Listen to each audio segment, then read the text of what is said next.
Olá, querido irmão do curso pastoral telepresencial. Eu sou o pastor André Francisco e nós estamos juntos aqui no nosso estudo do Evangelho de Mateus.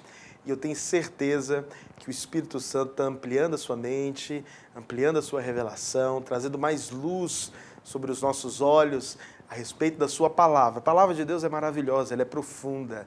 Ela é o falar de Deus para nós hoje. E aula passada nós concluímos o capítulo 1 do Evangelho de Mateus.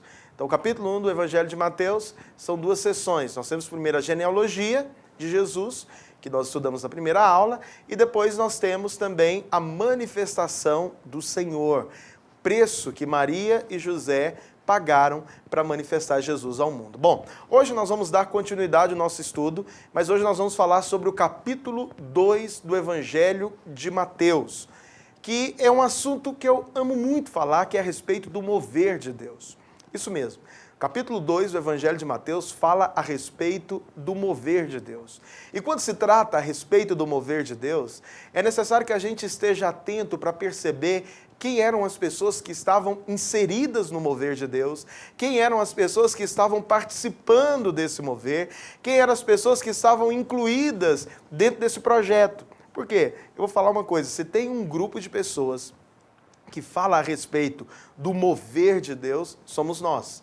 Então nós somos aqueles que primeiro fala a respeito da glória de Deus. Deus está movendo. O que é o mover de Deus? O mover de Deus é o agir de Deus, é a ação do Espírito, é a maneira como Deus trabalha, é a maneira como que Deus faz, é a maneira como que Deus está movendo no meio do seu povo.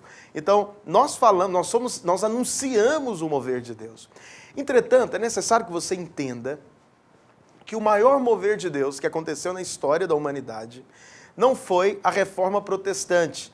Ainda que a Reforma Protestante tenha sido um mover extraordinário, foi algo que realmente produziu muitos benefícios, né? Nós tivemos acesso à palavra, à tradução escrita da Bíblia. Antigamente a palavra de Deus era apenas para os cleros, né? Somente as pessoas informadas poderiam ler a palavra. Não, a Reforma Protestante deu acesso à Bíblia a todo homem, todo mundo poderia ler a Bíblia. Então deixa eu te dizer algo, foi um grande mover de Deus, mas não foi o maior. Também John Wesley, Whitefield, todos esses grandes pregadores do passado, são pessoas que participaram e tiveram um grande propósito dentro da história da igreja. Mas ainda assim não foi o maior mover de Deus da história, porque o maior mover de Deus da história foi o dia em que Deus se fez carne. Foi o dia em que Deus se revelou ao mundo. Foi o dia em que Deus deixou toda a sua glória e resolveu habitar entre nós. A palavra de Deus diz no Evangelho de João que nele havia graça e verdade. Esse foi o maior mover da história da humanidade. Então presta atenção, amplie a sua mente a respeito do mover de Deus. O mover de Deus, ele não está relacionado com uma ação momentânea do Espírito em um determinado período da história. Isso é mover de Deus? Sim. Hoje nós estamos vivendo períodos de mover de Deus? Também. Mas acredite, o maior mover de Deus foi o dia em que Deus se fez carne. Nenhum outro mover que vai acontecer no porvir foi tão poderoso e marcante quanto esse. Porque esse mover deu legalidade para que o propósito de Deus na terra pudesse se cumprir. É através desse capítulo que nós podemos ver o cumprimento da profecia de Gênesis, capítulo 2, versículo 15. Capítulo 3, versículo 15, em Gênesis, onde o Senhor disse, a primeira profecia da Bíblia, que sobre o descendente da mulher, ele esmagaria a cabeça da serpente. Aqui nós temos o início do cumprimento dessa profecia, porque Deus ele veio ao mundo para manifestar e para esmagar a cabeça da serpente. Esse foi o maior mover de Deus da história. E eu queria que você acompanhasse comigo, no Evangelho de Mateus, no capítulo 2, nós vamos ler do versículo 1 até o versículo 12. A palavra de Deus diz assim: Tendo Jesus nascido em Belém da Judéia, em dias do rei Herodes, eis que vieram os magos do Oriente a Jerusalém e perguntavam: Onde está o recém-nascido rei dos judeus? Porque vimos a sua estrela no Oriente e viemos para adorá-lo. Tendo ouvido isso, alarmou-se o rei Herodes e com ele toda Jerusalém. Então, convocando todos os principais sacerdotes e escribas do povo, indagava deles onde o Cristo deveria nascer. Em Belém da Judéia, responderam eles, porque assim está escrito por intermédio do profeta: e tu, Belém, terra de Judá, não és de modo algum a menor entre as principais de Judá, porque de ti sairá o guia que há de apacentar o meu povo Israel. Com isto, Herodes, tendo chamado secretamente os magos, inquiriu deles com precisão quanto ao tempo em que a estrela aparecera. E enviando-os a Belém, disse-lhes: ide informar-vos cuidadosamente a respeito do menino, e quando o tiverdes encontrado, avisai-me para eu também ir adorá-lo.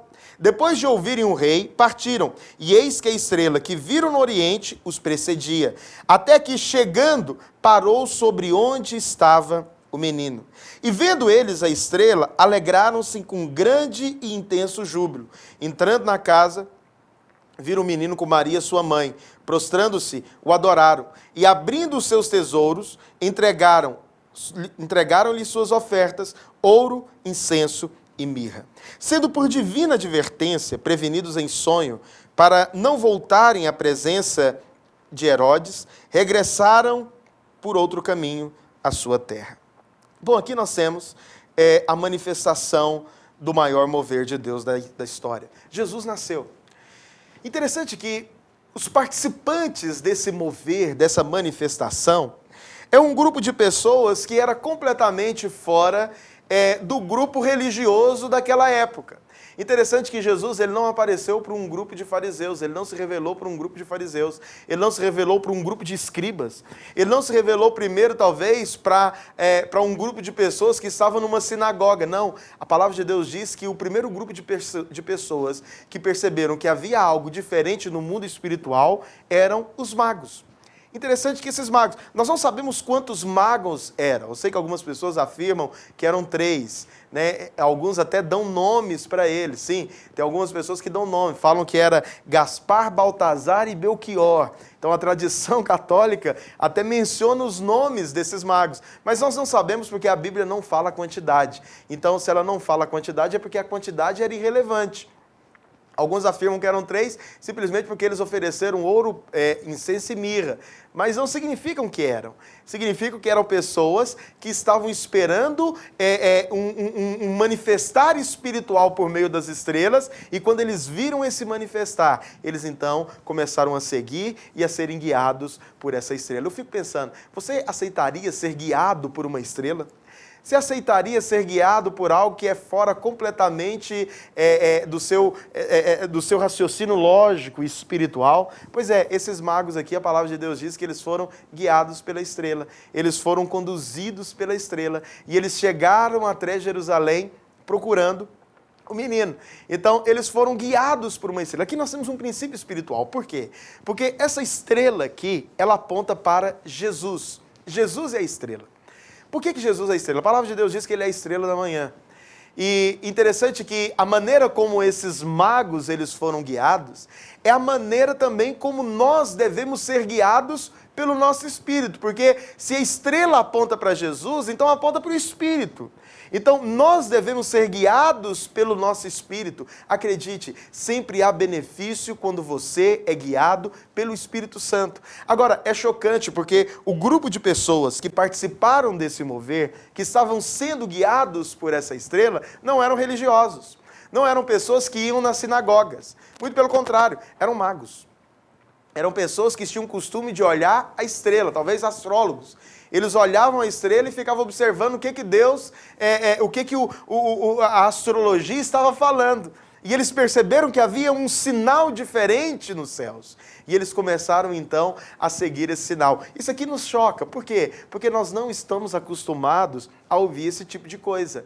Nós não estamos acostumados a ouvir esse tipo de circunstância. Mas a palavra de Deus diz que esses magos, eles foram guiados pelo Senhor. Eles foram guiados pela estrela. A estrela aqui aponta para Jesus. Então, todas as vezes que Deus se move, existem elementos para contrariar o nosso conceito natural. Então imagine se hoje algumas pessoas que dissessem que Deus estava guiando-os por meio de uma estrela. Então você certamente iria taxar como uma religião louca, uma nova era, uma seita completamente enlouquecida, mas era o que esses magos estavam fazendo, eles estavam sendo guiados pela estrela. E o que é interessante é que nós observamos que esses magos, mesmo sendo guiados pela estrela, eles foram distraídos pelo seu conceito natural. Presta atenção, é muito importante você ser guiado pelo Espírito Santo.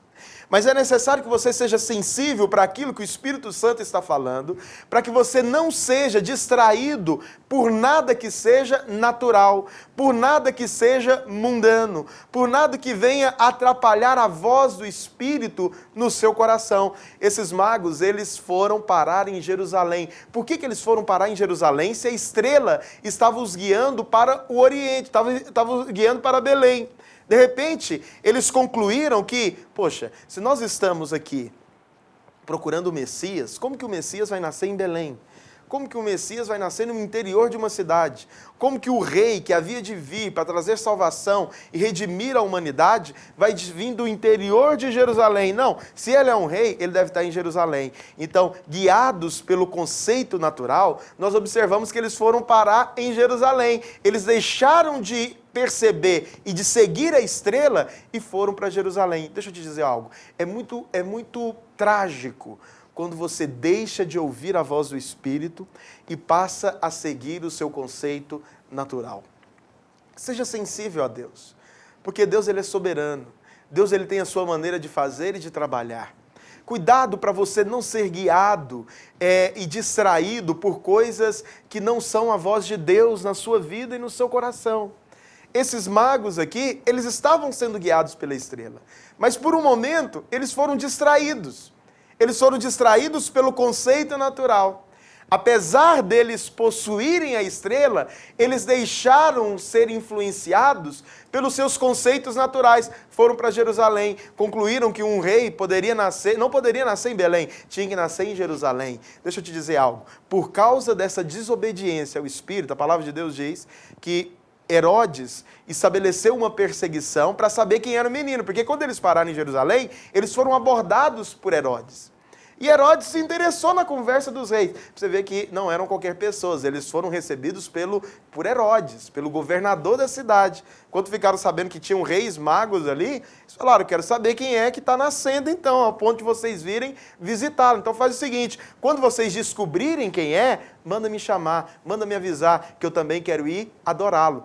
Mas a palavra de Deus diz que os magos eles foram orientados por anjos a não regressarem. E a palavra de Deus diz que Herodes estabeleceu uma perseguição, mandando matar todas as crianças de 2 anos para baixo. Ou seja, houve ali um homicídio em massa. Você fala, pastor, por quê? Simplesmente porque o conceito natural desviaram aqueles magos do mover de Deus. Deixa eu te dizer algo, seja sensível ao Espírito. Seja sensível ao Espírito. Você fala, pastor, a voz do Espírito não está clara no meu coração, o que eu devo fazer? A voz do Espírito não está nítida dentro de mim, o que eu preciso fazer? Porque eu quero seguir o mover de Deus, eu quero seguir a direção do Espírito. Você sabe, aqui nós temos uma chave espiritual. Quando a voz do Espírito ela não está nítida, ela não está clara no seu coração, nós temos que voltar para a palavra. Por quê? Porque a maneira de Deus falar é por meio do Espírito e da palavra. Nunca se distancie desses dois elementos. A vida espiritual saudável e perfeita, ela envolve o falar de Deus por meio do Espírito e ela também envolve o falar de Deus por meio da palavra. Então a palavra de Deus é a maneira que Deus fala, o Espírito é a maneira como Deus age, o Espírito é a maneira como Deus fala no seu coração. A palavra te dá o prumo, mas o Espírito Santo, ele vai de maneira certeira. O Espírito Santo, ele te guia de uma maneira completa e convicta e clara. Um exemplo, a palavra de Deus ela é sempre o prumo, ela sempre te mostra a direção. Mas o Espírito, a estrela, ela te dá o ponto, ela é o GPS certo. Consegue me entender? Então, suponhamos, você quer ir para o centro, nós estamos suponhamos na cidade de Goiânia, você quer ir para o centro de Goiânia. Então, a palavra de Deus, ela te dá o rumo para o centro. Mas o Espírito GPS, ele te guia até o lugar exato onde você quer ir. ou onde o Senhor deseja que você vá. Porque o Espírito é assim. O Espírito, ele é esse GPS que nos guia, ele que te traça o caminho correto, perfeito. Às vezes, se você segue o Espírito, ele te leva para o caminho menos congestionado. Quando você vive uma vida direcionada pelo Espírito, ela também te leva para o caminho mais rápido, tira você dos tumultos, dos congestionamentos da vida e coloca você de maneira rápida no plano perfeito de Deus, no propósito perfeito de Deus. Por isso que nós temos que seguir o Espírito. Um exemplo claro disso, a palavra de Deus, ela te dá um prumo. Com quem que eu devo me relacionar? Com quem que eu devo me casar? Então a palavra de Deus diz simplesmente que luz e trevas não combinam, esse é o prumo. Então uma vez que você entende o prumo, uma vez que você entende qual que é o caminho que Deus te deu, agora o Espírito, ele vai te guiar para a pessoa certa. De maneira que a pessoa que o Senhor quer para a sua vida, que o Senhor tem para a sua vida, a estrela vai parar em cima dele, diga amém. Então, nós queremos assim, nós somos guiados pelo Espírito e pela palavra. O que é interessante é que a partir do momento em que os magos, eles foram distraídos pelo conceito natural e perceberam e perderam a direção da estrela, a palavra de Deus diz que eles voltaram para a Escritura. Quando eles chegaram em Jerusalém, Herodes convocou os principais escribas da época. Convocou os principais escribas para saber com precisão aonde o Messias deveria nascer. Então, a palavra de Deus diz que eles falaram em Belém, e quando eles voltaram para o caminho de Belém, a estrela continuou os guiando e parou onde estava o menino. Por quê? Porque essa é a maneira do Espírito Santo trabalhar em nós. Essa é a maneira do Espírito Santo nos guiar. Essa é a maneira do Espírito Santo nos conduzir. Deixa eu te dizer algo, não aceite jamais que o seu conceito natural atrapalhe a percepção da voz do Espírito no seu coração. Deus, ele quer falar com você. Deus, ele quer te guiar. Deus, ele quer te guiar para o curso perfeito, para o curso certo, para o propósito dele na sua vida, para o emprego certo na sua vida. Deus, ele quer te guiar no casamento de maneira plena, onde você vai levar a sua família toda a desfrutar de pastos verdejantes. Mas deixa eu te dizer algo, não permita que a voz do Espírito silencie na sua vida.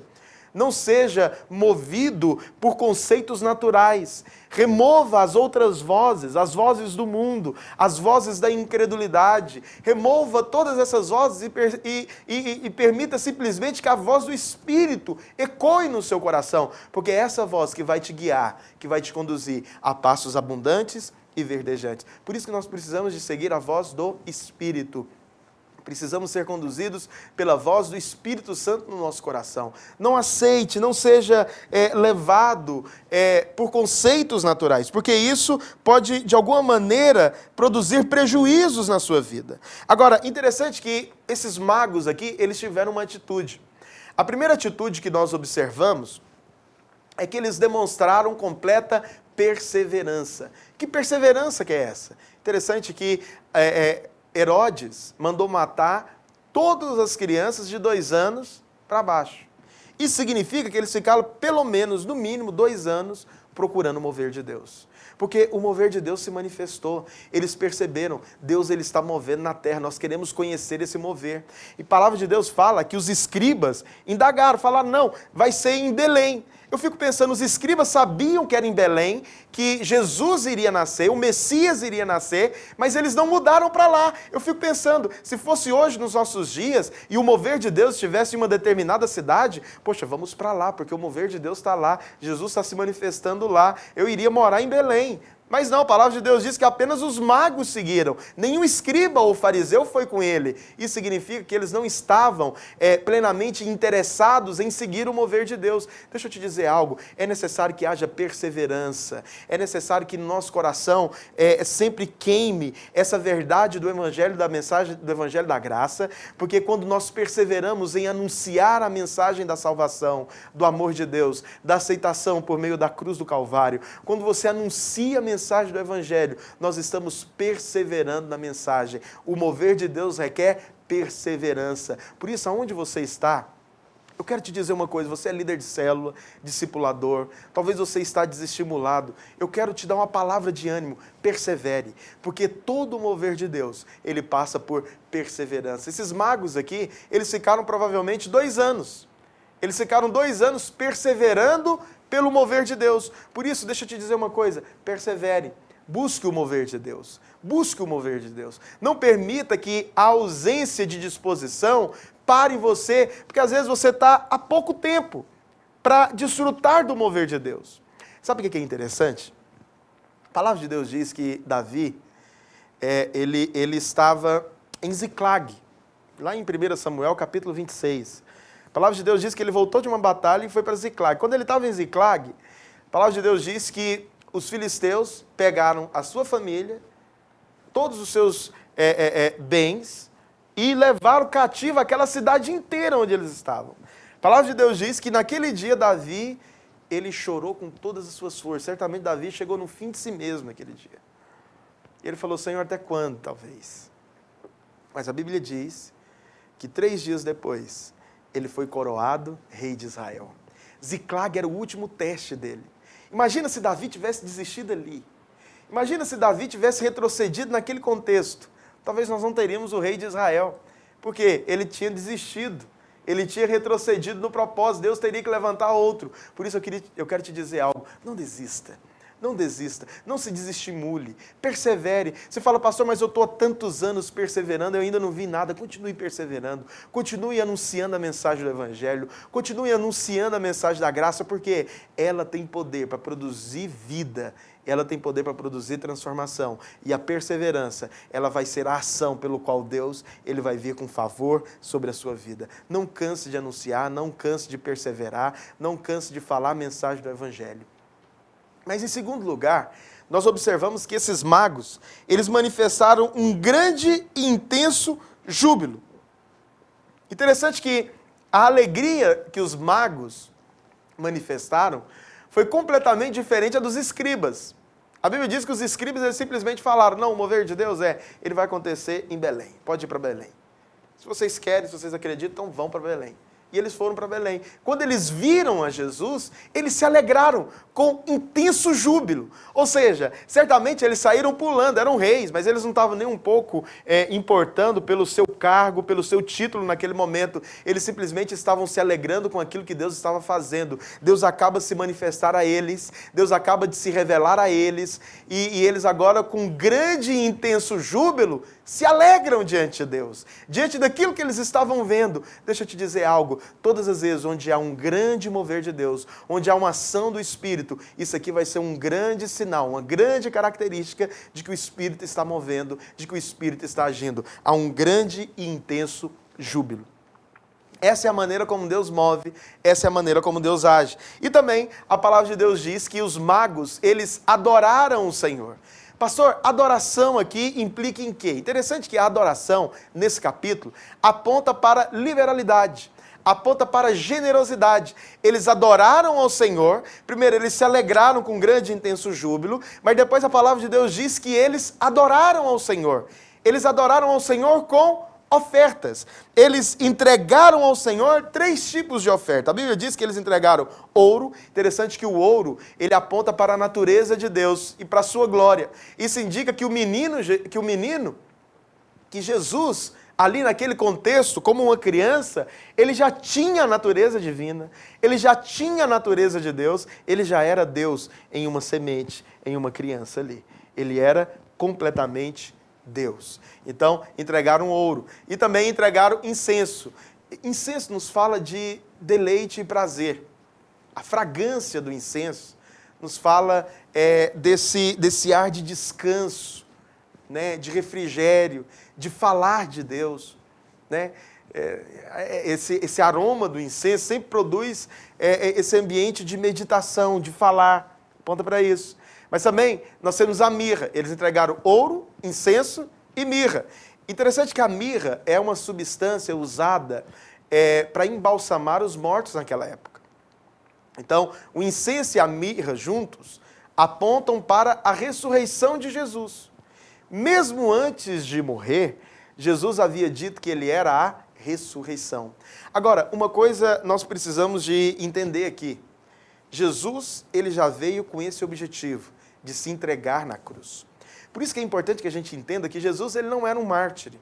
Jesus, ele não era... Nós não precisamos de ter dó de Jesus, porque a missão dele era se entregar na cruz. Eu sei que algumas pessoas às vezes olham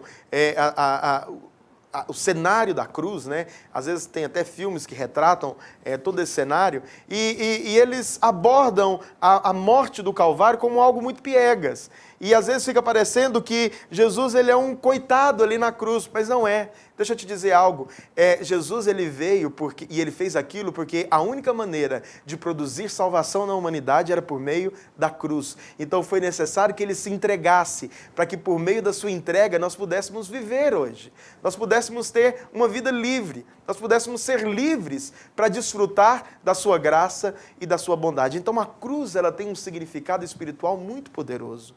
Ela tem um significado espiritual muito intenso, porque é por meio da cruz, é por meio da obra do Calvário que nós podemos receber vida. Então a mirra aponta para a ressurreição de Jesus, aponta para a sua morte, mas também aponta para a sua ressurreição. Bom, além dos magos que perseveraram no mover de Deus, nós temos aqui um outro grupo de pessoas, que eram os escribas religiosos. Muito cuidado com a religião. O que é a religião, pastor? Basicamente, o judaísmo, que é a única religião estabelecida por Deus, né? Então, todo o conceito religioso, você tem que olhar para o judaísmo. O judaísmo tem os seus pilares. Então, era comida, né? Não era qualquer comida. Eles têm o templo, então existe um lugar que é sagrado, com o qual eles deveriam adorar. Existe também ali a lei, os mandamentos, que eram pilares do judaísmo. E, além disso, tinha a circuncisão, que são os pilares de todo o judaísmo. E a roupa, né? A roupa também do sacerdote ali acaba que era um pilar do judaísmo. O sacerdote também, não era qualquer pessoa que podia chegar diante de Deus. Você precisava de ter um representante. Então, é interessante que a religião, ela sempre vai estabelecer processos para você chegar diante de Deus. Então, para você chegar diante de Deus, não basta você estar como está. Não, para você chegar diante de Deus, você tem que se organizar, você tem que se arrumar. Para você chegar diante de Deus, você tem que, de certa maneira, cumprir os mandamentos. Você sabe, é muito comum, às vezes, a gente encontrar pessoas que estão desviadas. E eu constantemente encontro pessoas que estão desviadas e pergunto para ele, e aí, filho, que dia que você vai voltar? Por que você afastou da igreja? Por que você afastou dessa comunhão, dessa proteção maravilhosa? Aí ele fala, pastor, estou resolvendo alguns problemas, e assim que eu resolver esses problemas, eu volto. Por quê? Porque na cabeça religiosa dele, ele não pode ir como ele está. Ele tem que resolver tudo que está errado, para depois ele chegar tudo certinho, porque Deus vai aceitá-lo. Mas eu quero te dizer, Deus ele te aceita como está. Essa é a mensagem do Evangelho. Se a sua vida está bagunçada, vem bagunçado, porque Ele é o Salvador. Invoque pelo Salvador, clame pelo Salvador, que Ele vai produzir salvação. Então, a religião, ela sempre quer primeiro te consertar, para depois Deus te aceitar. Mas não é assim. Por quê? Porque nós jamais poderíamos escolher a Deus. Jamais poderíamos chegar diante de Deus pelas nossas obras. Tudo que vai acontecer na nossa vida vai acontecer por meio da obra do Calvário. É a obra do Calvário de Cristo produzindo salvação e transformação dentro do nosso coração. Por isso, querido, deixa eu te dizer algo. Eu quero dar uma palavra para você hoje no nome de Jesus. Não permita que a religião te afaste de Deus. Não permita que a religião ela produza indiferença no seu coração com respeito a Deus. Não ache que você não está apto para chegar diante de Deus. O sangue de Jesus é suficiente para te purificar e te lavar de todo pecado e te colocar diante de Deus para você fazer todos os seus pedidos, para você invocar o nome do Senhor e assim você receber a salvação de Deus. Você sabe? Os escribas e religiosos que foram procurados aqui pelos magos, eles tinham as escrituras, eles tinham a palavra de Deus. Mas o que é triste é que eles tinham a escritura, mas eles não tinham a presença do Espírito Santo. Eles não eram sensíveis para perceber o que Deus estava falando. Eles não eram sensíveis para ouvir qual que era o mover de Deus daquela época. Eles estavam completamente indiferentes àquilo que o Espírito estava agindo. Por isso, deixa eu te dizer algo, Deus ele quer mover, é necessário que você tenha a palavra, é necessário que você ouça a palavra, é necessário que você receba a palavra, é necessário que você tenha sensibilidade para perceber Deus falando por meio da palavra, mas acredite, Deus ele deseja também que você tenha uma vida equilibrada. A dieta espiritual saudável é a palavra e o Espírito. A palavra e o Espírito elas andam juntas. O mover de Deus na terra é estabelecido pela palavra e pelo Espírito. Quando você tem a palavra e quando você tem o Espírito, você tem a dieta balanceada espiritual. Quando você tem o alimento espiritual, a palavra, quando você ouve a palavra, quando você lê a palavra, quando o Espírito fala por meio da palavra, e quando você tem a oração, quando você tem o invocar do nome do Senhor, quando você tem o adorar a Deus, quando você tem o culto ao Senhor, então você tem a dieta espiritual equilibrada e perfeita. Então, não adianta só ter a palavra. Já viu pessoas que só têm a palavra? Eles até entendem muito de Bíblia. Eles até sabem versículos de cor.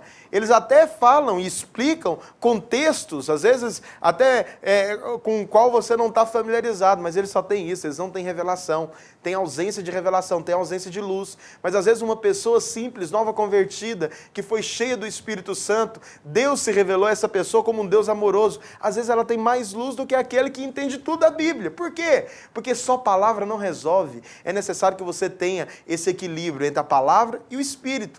Agora, é necessário também que você tenha a palavra. Eu não estou negligenciando a palavra.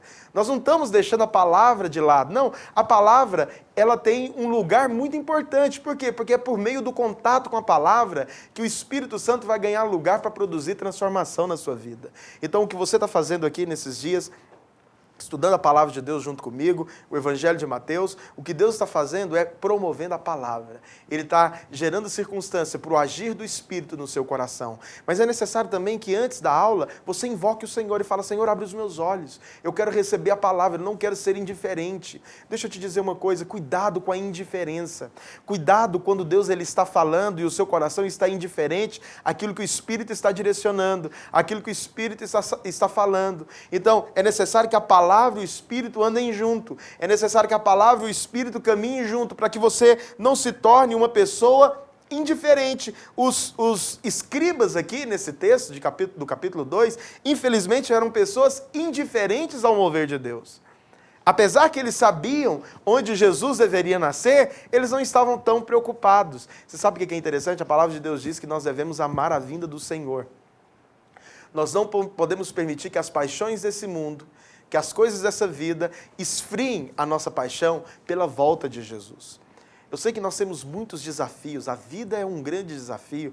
Você está constantemente, você sai daqui ou você chegou no seminário já querendo e já pensando no amanhã, o que você vai fazer, o que você precisa de trabalhar, o que você precisa de produzir. A vida é cheia de desafios, mas deixa eu te dizer algo, nada nessa vida pode apagar a chama do seu coração que arde pela volta de Jesus. Nada nessa vida. Nada nessa vida pode levar o seu coração a se tornar indiferente ao mover de Deus. Deus ele está agindo hoje. Deus ele quer te usar hoje. Deus ele quer se manifestar através da sua vida hoje. Mas não permita que nada nessa vida apague a chama do Evangelho no seu coração. Não permita que nada nessa vida diminua a sua paixão pelo Senhor. Então, você tem paixão por almas, por vidas, continue com o seu coração aceso, vivo. Deixe o seu coração ainda queimar para que o Espírito Santo possa agir através da sua vida. Seja sensível àquilo que Deus está fazendo e falando. Permita que o seu coração seja conquistado por aquilo que Deus está operando, porque esse é o mover de Deus nos nossos dias. Deus ele quer mover por meio do seu Espírito. Não seja como os religiosos. Eu fico pensando, se eu vivesse naqueles dias, certamente eu iria resolver morar em Belém, né? E observar cada mulher grávida que tinha na cidade, para ver se dali não nasceria o Messias. A mesma atitude que vemos nos escribas, mas a atitude que nós vemos neles é de completa indiferença, e até mesmo de incredulidade. Tudo isso acontece porque o coração está frio. Cuidado com o coração. Mas aqui nós temos também algo muito interessante. A palavra de Deus diz que Herodes errou. Na verdade, o rei Herodes, ele mandou matar todas as crianças de 2 anos para baixo. Isso tudo aconteceu, nós vimos anteriormente, porque os magos, eles resolveram simplesmente seguir aquilo que eles entendiam como o que era correto. Eu vou fazer aquilo que o meu intelecto, a minha mente natural está dizendo. Eles não decidiram submeter à voz do Espírito. Eu quero te dizer uma coisa, submeta a voz do Espírito no seu coração, seja sensível àquilo que Deus está falando, seja sensível àquilo que Deus quer falar, seja sensível para aquilo que o Espírito quer operar. Herodes, ele matou, mas Deus ganha com tudo. Por quê? Porque toda essa perseguição foi o canal pelo qual a palavra de Deus diz que eles fugiram. José fugiu com sua família e foi para o Egito. E depois que eles foram para o Egito, se cumpriu também uma outra profecia que dizia, do Egito chamei o meu filho. Então, a palavra de Deus, ela apresenta isso de uma maneira muito clara. Interessante que no versículo 13, vamos ler o versículo 13 até o versículo 18. A palavra de Deus diz assim, tendo eles partido, eis que apareceu um anjo do Senhor a José em sonho, e disse, dispõe-te, toma o menino e sua mãe, foge para o Egito e permanece lá até que eu te avise, porque Herodes há de procurar o menino para o matar. Dispondo-se ele, tomou de noite o menino e sua mãe e partiu para o Egito, e lá ficou até a morte de Herodes. Para que se cumprisse o que fora dito pelo Senhor, por intermédio do profeta, do Egito chamei o meu filho. Havendo-se iludido pelos magos, enfureceu-se Herodes grandemente e mandou matar todos os meninos de Belém e de todos os seus arredores, de 2 anos para baixo, conforme o tempo do qual com precisão se informaram os magos. Então, se cumpriu o que fora dito por intermédio do profeta Jeremias. Ouviu-se um clamor em Ramá, pranto, choro e grande lamento. Era Raquel chorando por seus filhos e inconsolável, porque não mais existem. Tendo Herodes morrido, eis que um anjo do Senhor apareceu em sonho a José no Egito e disse-lhe, dispõe-te, toma o menino e sua mãe e vai para a terra de Israel, porque já morreram os que atentavam contra a vida do menino. Dispôs-se ele, tomou o menino e sua mãe e regressou para a terra de Israel. Tendo, porém, ouvido que Arquelau reinava na Judéia, em lugar de seu pai Herodes, temeu ir para lá, e por divina advertência, prevenido em sonho, retirou-se para as regiões da Galileia, e foi habitar numa cidade chamada Nazaré, para que se cumprisse o que fora dito por intermédio do profeta, ele será chamado Nazareno. Então, aqui no versículo 13 até o versículo 23, nós temos a fuga de Jesus para o Egito. Ele fugiu para o Egito. É claro que os sábios, eles cometeram um erro, mas eles criaram uma oportunidade para que para que a profecia pudesse se cumprir. Então, Deus, ele sempre vai mudar o mal, aquilo que parece mal, para o nosso bem. Tudo aquilo que às vezes aos nossos olhos é mal, nós cometemos um erro. Você sabe, tem muita gente que fica muito escravizado pelo passado. Ele olha o passado dele e se condena. Ele não aceita olhar adiante e continuar tendo uma nova vida e seguir adiante. Ele fica se condenando constantemente. Mas é interessante que Deus, ele usa às vezes o mal do nosso passado para o nosso bem, para nos proteger. Deus, ele sempre ganha com tudo. Então, de certa maneira, tudo vai cooperar para o bem daqueles que amam a Deus. Por isso, não se condene, não aceita a condenação. Apenas se entregue a essa perfeita e maravilhosa bondade de Deus e permita ser colocado novamente no prumo do centro da vontade de Deus, porque é isso que Deus quer fazer na sua vida. Agora, nós devemos cooperar com Deus. O que significa, pastor, esse cooperar com Deus? Então, Deus não fez um milagre para salvar o seu filho. Antes, ele simplesmente ordenou que fugisse. Então, ele apareceu em sonho para José e falou, José, foge. E ele fugiu, ele obedeceu ao Senhor. Então, nós devemos cooperar em obediência à voz do Espírito. Quando Deus fala, nós obedecemos e seguimos a direção da sua voz. Então, José aqui, ele obedeceu à voz de Deus, ele obedeceu à voz do Espírito e foi guiado e foi salvo. Depois ele foi criado em Nazaré.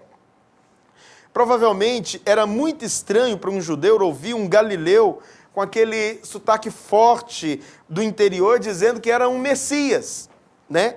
Então, cada judeu, desde pequeno, ele sabia que o Messias viria de Belém da Judéia, mas Jesus, ele nasceu em Belém, mas ele foi criado em Nazaré, na Galileia. Seu sotaque era de lá. Ele se identificava com aquele povo, ele se comunicava com aquele povo, ele tinha as mesmas particularidades vocais, verbais, sotaques daquele povo. Então, de maneira que quando Jesus falava, todo mundo já reconhecia, esse aí é o Galileu. Ele veio da Galileia, esse é da Galileia. Como que agora ele está falando que é o Messias? Então presta atenção. Você sabe por que às vezes Deus faz isso? Deus faz isso para confundir os entendidos.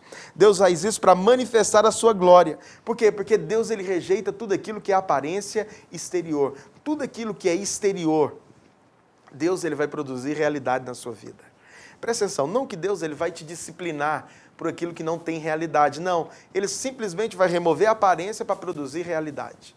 Porque tudo que Deus faz, ele faz com profundidade, ele faz com realidade.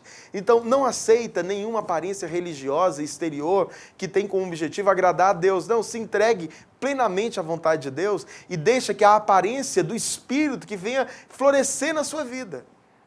Então, às vezes nós julgamos A ou C, pregador A ou B, por causa da sua aparência, por causa do seu jeito, por causa do seu estilo, por causa do seu caguete, por causa da sua maneira de falar, por causa da sua maneira de comportar. Mas deixa eu te dizer algo, o que importa é se tem realidade.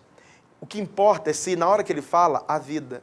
O que importa é se na hora que ele está pregando, o Espírito move. O que importa é se na hora que ele está falando, os sinais florescem. Consegue me entender? Porque esse é o grande selo, esse é o grande sinal. Não fique preocupado com aparência exterior, não fique preocupado com religião, não fique preocupado com aquilo que as pessoas vão falar, não. Aprenda a seguir o mover de Deus. O mover de Deus é completamente contrário, aparentemente, do modelo religioso de hoje. Não fique pensando que Deus, ele move só de uma maneira, Deus ele tem suas maneiras. Deus ele tem o seu jeito, e nós somos aqueles que pregamos e seguimos o mover de Deus, nós falamos a respeito do mover de Deus, e eu te digo, o maior mover de Deus é quando a manifestação de Cristo começa a acontecer na vida de uma pessoa. Pastor, eu quero entrar no mover de Deus, então prega o Evangelho. Prega o Evangelho. Pastor, eu nunca quero sair do mover de Deus. Continue perseverando na pregação do Evangelho. Sabe por que eu louvo a Deus? É porque nós somos uma igreja que anunciamos o Evangelho. Nós somos uma igreja que pregamos o Evangelho. No Brasil inteiro, todos os dias, pessoas estão pregando o Evangelho. Todo final de semana há encontros, pessoas sendo salvas. No mundo inteiro, pessoas tendo um final de semana para ouvir a mensagem do Evangelho. Por quê? Porque nós somos uma igreja evangelista. Nós somos uma igreja que está inserida no mover de Deus. Você fala, pastor, mas o alvo final de Deus é só pregar o Evangelho? Não! O alvo final de Deus é ter muitos filhos semelhantes a Jesus. O alvo final de Deus é ter um povo que o represente, é ter um povo que o expresse. Por isso, deixa eu te falar algo, jamais se aparte desse mover glorioso do Espírito. Nós estamos aqui para ser esses proclamadores do mover. Continue proclamando, continue perseverando com a mensagem, continue falando a respeito da mensagem, porque essa mensagem, ela tem o poder de mudar e transformar vidas. Eu sou pastor já há muito tempo, muitos anos, né? Tenho mais de 10 anos de ministério. Estamos pregando o Evangelho, perseverando na mensagem do Evangelho. E eu louvo a Deus porque já tive a oportunidade de pregar o Evangelho para milhares de pessoas. Milhares de pessoas ouviram. Milhares de pessoas nascem de novo. Praticamente toda semana eu tenho um contato com um novo convertido. Falamos e ensinamos a respeito de Jesus. Por quê? Porque o mover de Deus é esse. É você levar os filhos de Deus a expressá-lo, a sua imagem. É ter Cristo em nós, manifestando a sua glória. Esse é o grande mover do universo. Por isso, eu quero te dizer uma coisa. Obedeça à voz do Espírito e siga o mover de Deus. Obedeça à voz do Espírito na sua célula. Obedeça à voz do Espírito aonde você foi inserido e colocado, porque é isso que Deus ele quer fazer no seu coração. Que Deus abençoe sua vida, que você possa ter recebido da parte de Deus revelação e luz, que nós possamos perseverar na busca por esse mover, porque eu tenho certeza que Deus ele quer te usar para falar e ser instrumento de salvação e transformação na vida de outros. Amém? Que Deus possa te abençoar profundamente no nome de Jesus. Aleluia.